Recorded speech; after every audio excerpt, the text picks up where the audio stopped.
Imagine your body without senses, no hearing, no seeing, no touch, just you walking around like a confused Minecraft villager going at everything.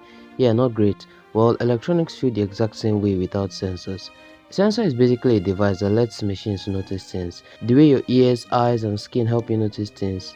But here, there's a twist. Sensors don't feel like humans do.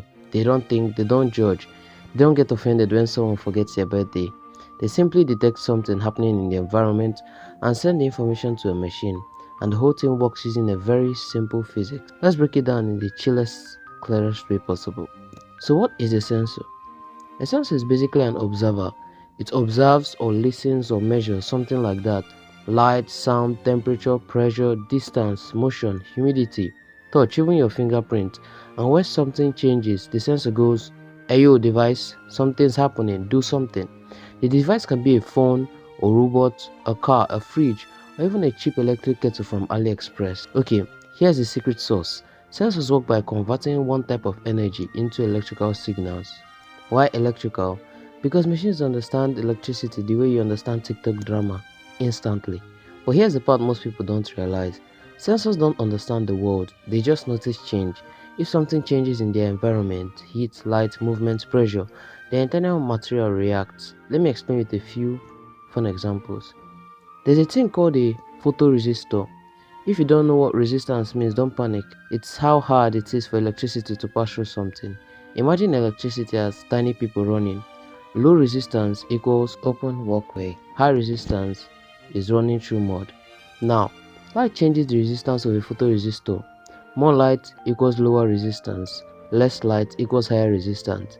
Your phone reads that change and goes, "Bro, it's dark, let me increase brightness." That's it. Simple. Temperature sensors use materials that change when heated. For example, a thermistor, which is basically a resistor that's smoothie.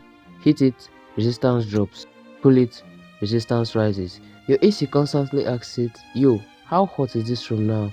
"Still hot, bro." "Okay, cold air, activate." Have you ever walked towards an automatic door and it didn't open?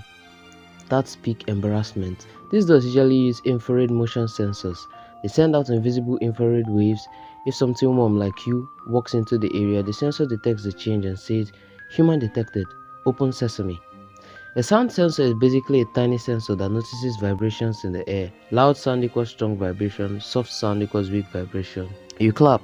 So a sound sensor is like you slap the air with enthusiasm. The circuit detects that spike and responds. "Oh snap, someone clapped. Turn the lights on." Ultrasonic sensors are the drama queens of the sensor world. They do this: 1. Shout ultrasonic waves you can't hear. 2. They wait for the echo to bounce back. 3. The shorter the echo time, the closer the object. This is literally how bats navigate. Yes, your car is part bat. Your phone doesn't actually know your finger.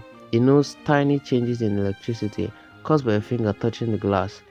A capacitive touch sensor works like this. Your body carries tiny electric charges. When you touch the screen, it changes the electric field. The phone detects that and goes, "Ah, the human has touched me. Let me do fun things." Here's the truth. A sensor alone is actually kinda dumb. It can't think, it can't react, it can't decide. It only detects. The real intelligence comes from the system reading the sensor.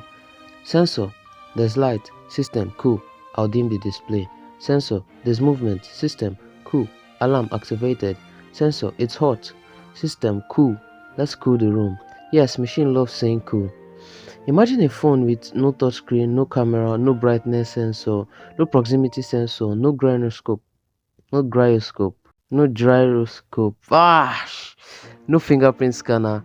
It would be a brick, a fancy brick that charges. The world runs on sensors. Cars use 100 plus sensors, phones 10 to 20, smart homes use dozens, robots use them like insane. Without sensors, machines would be blind, deaf and clueless, like a Wi-Fi router with no internet. Here's the juicy part. Sensors only notice things, but something else needs to actually do something about it. Click on the next video to find out about actuators.